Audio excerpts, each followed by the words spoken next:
جی شعر نمبر 4 ہے جی، ان حسرتوں سے کہہ دو کہیں اور جاں بسیں، اتنی جگہ کہاں ہے دل داغدار میں۔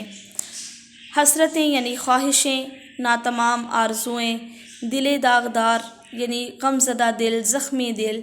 مفہوم کچھ اس طرح سے ہے کہ ان حسرتوں اور ناکامیوں سے کہہ دو کہیں اور دل کو تلاش کر لے، میرا دل تو پہلے ہی دکھوں اور غموں سے بھرا ہوا ہے۔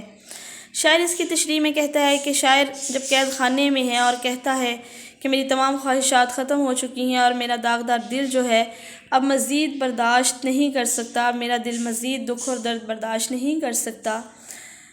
بہادر شاہ ظفر کا دل جو ہے وہ بے حد تمناؤں کا مرکز ہے، جن کا پورا ہونا اب دنیا میں ممکن نظر نہیں آ رہا۔ دل حسرتوں کی کثرت سے داغ داغ ہے۔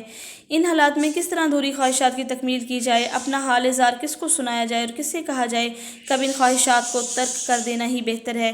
دراصل بہادر شاہ ظفر دنیا کی تمام ناکامیوں اور نامرادیوں سے گھبرا گئے ہیں اور مزید ناکامیوں کو برداشت کرنے کی سکت نہیں ہے، اس لیے وہ اپنی خواہشات کو ہی مخاطب کر کے کہتے ہیں کہ میرے دل میں تو اب کوئی ٹھکانہ ہی نہیں رہا، میرے دل میں کوئی ایسی جگہ ہی نہیں رہی جہاں پر میں ان کو پنپ سکوں، میری خواہشیں جو ہیں وہ میرے دل میں جگہ لے سکیں۔ ایسا کچھ بھی نہیں ہے، ان کا دل مایوسی سے بھرا ہوا ہے۔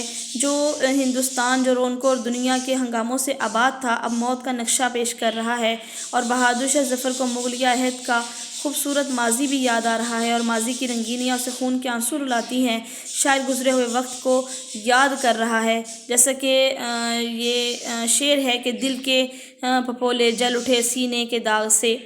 تو یہ شاعر نے یہاں پر بہت زیادہ جو ہے وہ مایوسی کا اظہار کیا ہے کہ زندگی ہے یا کوئی طوفان ہے، ہم تو اس جینے کے ہاتھوں مر چلے، اور پھر یہ بھی کہتا ہے کہ دل کے پھپھولے جل اٹھے سینے کے داغ سے، اس گھر کو آگ لگ گئی گھر کے چراغ سے۔